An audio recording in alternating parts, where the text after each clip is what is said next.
আহাসিবান নাসু আইয়ুতরাকু আইয়াকুলু আমান্না ওয়া হুম লা ইফতানুন। আল্লাহ তাআলা বলেন, ও আমার বান্দারা রে, খালি বললা আইয়াকুলু আমি আমান্না, ঈমান এনেছি, তাহলে তুমি পার পেয়ে যাওয়া তা না, তোমাকে ঈমানের পরীক্ষা দিতে হবে। ঈমানের পরীক্ষায় যদি উত্তীর্ণ হতে পারো তাহলে তুমি কামিয়াব হয়ে যাও। আল্লাহু আকবার বলেন না? এই জন্য আল্লাহর কোরআন আরো বলেন, আম হাসিবতুম আন তাদখুলুল জান্নাতা ওয়ালাম্মা ইয়ালামিল্লাহুল্লাযীনা জাহাদু মিনকুম ওয়া ইয়ালামাস সাবিরিন। আল্লাহ তাআলা বলেন, ও আমার বান্দারা রে, তোমরা কি মনে করো খুব সহজেই জান্নাতে চলে যাবে? আল্লাহ তাআলা বলেন, না না, আম হাসিবতুম আন তাদখুলুল জান্নাতা ওয়ালাম্মা ইয়ালামিল্লাহুল্লাযীনা জাহাদু মিনকুম ওয়া ইয়ালামাস সাবিরিন। আমার দিনকে বিজয় করার জন্য, ইসলামের জন্য, আমার দিনকে বিজয় করার জন্য, এই জমিনের দিনকে প্রতিষ্ঠার জন্য তোমাকে সংগ্রাম করতে হবে। আর সংগ্রাম করতে গেলে জেল আসবে, জরিমানা আসবে, এগুলোকে সবর করতে হবে। যদি সবর করতে পারো তাহলে তুমি ঈমানদার, তাহলে তুমি জান্নাতে যেতে পারো। আল্লাহু আকবার। ওয়াল আসর, আসরের সময়ের কসম খেয়েছে, ইন্নাল ইনসানা লাফি খুসর।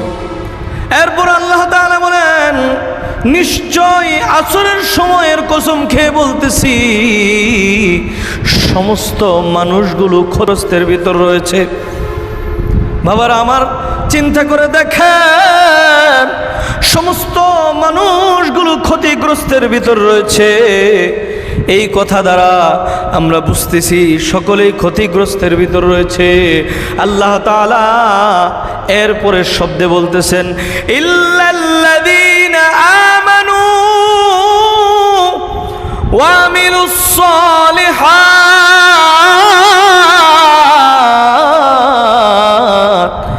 ওয়া তাওয়াসাউ বিল হাক্কি ওয়া তাওয়াসাউ বিস সবর। আল্লাহু আকবার। আল্লাহ তাআলা বলেন, ইল্লাল্লাযীনা আমানু, সমস্ত মানুষ তো ক্ষতিগ্রস্তের ভিতর রয়েছে। ইল্লাল্লাযীনা আমানু, যারা ঈমান এনেছে, এক নাম্বার তারা ব্যতীত সকল মানুষ ক্ষতিগ্রস্তের ভিতর রয়েছে। আল্লাহ তাআলা চারটা গুণের কথা বলেছে। এই চারটা গুণ যার ভিতরে থাকবে তার কোনো ক্ষয় নাই, তার কোনো লয় নাই, তার কোনো বিপদ নাই।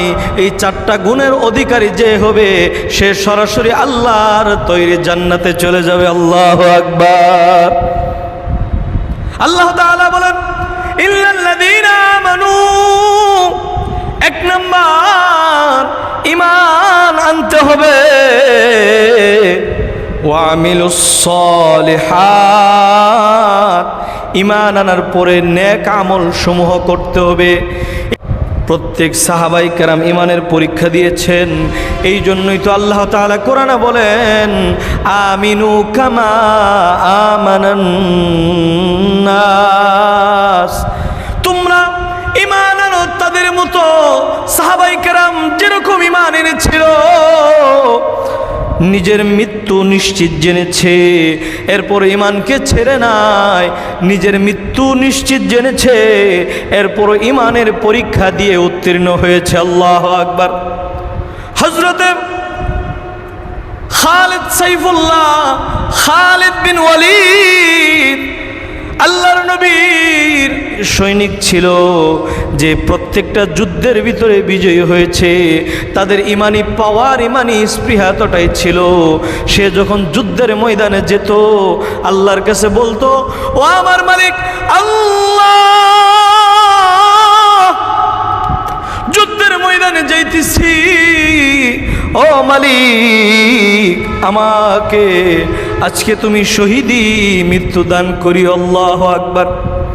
আমিনু কামা আমানান নাস, আলেমরা যেরকম ঈমান এনেছিল, তারা শহীদি মৃত্যু কামনা করত। আর আজকে বাংলার জমিনে কোথাও যদি ইসলামকে বিজয় করার জন্য, ইসলামের জন্য জীবন দেওয়ার প্রয়োজন পড়ে, নবীর ইজ্জত হেফাজতের জন্য যদি জীবন দেওয়ার প্রয়োজন পড়ে, ও আমার স্ত্রী, তাকে দেখো, আমার মাথার তালু থেকে নিয়ে পায়ের নিচ পর্যন্ত প্রত্যেকটা অঙ্গ প্রত্যঙ্গে ভালো করে সার্চ করে দেখো, প্রত্যেকটা অঙ্গ প্রত্যঙ্গে যুদ্ধের ময়দানের চিহ্ন পাওয়া যাবে। আল্লাহু আকবার। স্ত্রী দেখলেন প্রত্যেকটা অঙ্গ প্রত্যঙ্গে যুদ্ধের ময়দানের ক্ষত চিহ্ন। তখন খালিদ বিন ওয়ালিদ অঝরে চোখের পানি ছেড়ে দিয়ে আমার মালিক আল্লাহর দিকে তাকিয়ে বলতেছে, ও স্ত্রী, আমার মনে ব্যথা কোথায়? যুদ্ধের ময়দানে যখনই গিয়েছি শহীদের তামান্না করেছি, দেখো না প্রত্যেকটা অঙ্গ প্রত্যঙ্গে যুদ্ধের ময়দানের ক্ষত চিহ্ন আছে, কিন্তু যুদ্ধের ময়দানে শহীদ হিসেবে আমার মালিক কেন আমাকে কবুল করলো না? এইভাবে ক্রন্দন করতেছে। ওনার স্ত্রী তো সাহাবা, ওনার স্ত্রী বিচক্ষণ ছিল, বলতেছে, ও স্বামী, আপনি বলেছিলেন আল্লাহর নবী আপনাকে উপাধি দিয়েছে সাইফুল্লাহ, আল্লাহর তরবারি।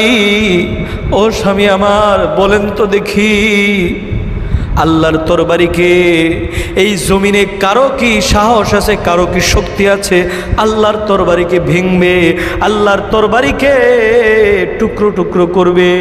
তখন স্বামী হযরত খালিদ বিন ওয়ালিদ বলতেছে, না না, নবীর জবান মুবারকের কথা বলেছেন, নবীর জবান মুবারকের দামি কথা আপনাকে আল্লাহ তাআলা গাজী হিসাবে কবুল করে দিয়েছে। আল্লাহু আকবার।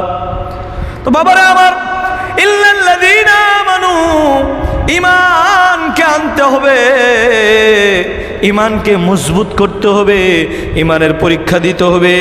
এই জন্যই তো আল্লাহ কোরআনে বলেন, আহাসিবান নাসু আইয়ুতরাকু আইয়াকুলু আমান্না ওয়া হুম লা ইফতানুন। আল্লাহ তাআলা বলেন, ও আমার বান্দারা রে, ইয়াকুলু, আমি আমান্না, ঈমান এনেছি, তাহলে তুমি পার পেয়ে যাবে তা না, তোমাকে ঈমানের পরীক্ষা দিতে হবে। ঈমানের পরীক্ষায় যদি উত্তীর্ণ হতে পারো তাহলে তুমি কামিয়াব হয়ে যাও। আল্লাহু আকবার বলেন না? এই জন্য আল্লাহর কোরআন আরো বলেন, আম হাসিবতুম আন তাদখুলুল জান্নাতা ওয়ালাম্মা ইয়ালামিল্লাহুল্লাযীনা জাহাদু মিনকুম ওয়া ইয়ালামাস সাবিরিন। আল্লাহ তাআলা বলেন, ও আমার বান্দারা রে, তোমরা কি মনে করো খুব সহজেই জান্নাতে চলে যাবে? আল্লাহ তাআলা বলেন, না না, আম হাসিবতুম আন তাদখুলুল জান্নাতা ওয়ালাম্মা ইয়ালামিল্লাহুল্লাযীনা জাহাদু মিনকুম ওয়া ইয়ালামাস সাবিরিন। আমার দিনকে বিজয় করার জন্য, ইসলাম ও ইসলামের জন্য, আমার দিনকে বিজয় করার জন্য, এই জমিনের দিনকে প্রতিষ্ঠার জন্য তোমাকে সংগ্রাম করতে হবে। আর সংগ্রাম করতে গেলে জেল আসবে, জরিমানা আসবে, এগুলোকে সবর করতে হবে। যদি সবর করতে পারো তাহলেই তুমি ঈমানদার, তাহলেই তুমি জান্নাতে যেতে পারো। আল্লাহু আকবার বলেন না? ভাইরা আমার, আল্লাহ তাআলা বলেন, ইল্লাল্লাযীনা আমানু, ঈমানের অগ্নি পরীক্ষা দিতে হবে, ওয়া আমিলুস সালিহাত, এবং নেক আমল সমূহ করতে হবে। জীবনের বাঁকে বাঁকে, ফাঁকে ফাঁকে যখন ওই যেই বিধান রয়েছে প্রত্যেকটা বিধান সঠিকভাবে মানতে হবে। ওয়া তাওয়াসাউ বিল হক। এরপর আল্লাহ তাআলা বলেন, অবশ্যই হকের উপরে অটল থাকতে হবে, হকের কথা মানুষের সম্মুখে বলতে হবে। যত বড় জালেম হোক না কেন, যত বড় জালেম হোক না কেন, জালেমের সম্মুখে হকের আওয়াজ তুলে ধরতে হবে। তুমি মুসলিম ঘরের সন্তান হয়ে কিভাবে যাত্রা ব্যবস্থা করো, তুমি মুসলিম ঘরের সন্তান হয়ে কিভাবে অবাধে মেলা বসার জন্য মেলা তুমি মিলাইতে পারো, এইভাবে হকের আওয়াজ তুলতে হবে। এরপর ওয়াতাওয়াসাউ বিস-সবর, আল্লাহ তাআলার কোরআন বলেন, যখন হকের আওয়াজ তুলবে ঈমানকে মজবুত করবে, নেক আমল করতে থাকবে, তখন বাধা আসবে, পরীক্ষা আসবে। প্রত্যেকটা পরীক্ষায় তখন ধৈর্য ধারণ করতে হবে। আল্লাহু আকবার বলি না? প্রত্যেকটা যত রকমের পরীক্ষা আছে, প্রত্যেকটা পরীক্ষায় ধৈর্য ধারণ করতে হবে রে বাবা। যদি ধৈর্য ধারণ করতে পারি তাহলে আমি কামিয়াব। আল্লাহ তাআলার কোরআনের এই তাফসিরে বাইজবির ভিতরে লেখেন, এই চারটা গুণ যার ভিতরে থাকবে, আল্লাহ তাআলা হাসরের ময়দানে তাদেরকে টেনে টেনে জান্নাতে পৌঁছায় দিবে। এই চারটা গুণ যার থাকবে, এই দুনিয়ার ভিতরে তার কোনো চিন্তা নাই, তার কোনো ভয় নাই, তার কোনো পেরেশানি নাই। আর পরকালে যখন যাবে তখন আল্লাহ তাআলা বলবেন, ওয়া উজলিফাতিল জান্নাতু লিল মুত্তাকিনা গায়রা বাঈদ। ও আমার মুত্তাকি, ওই যে তোমার জন্য যে জান্নাতের কথা বলেছিলাম তোমার সম্মুখে হাজির, তুমি জান্নাতে প্রবেশ করো। আল্লাহু আকবার।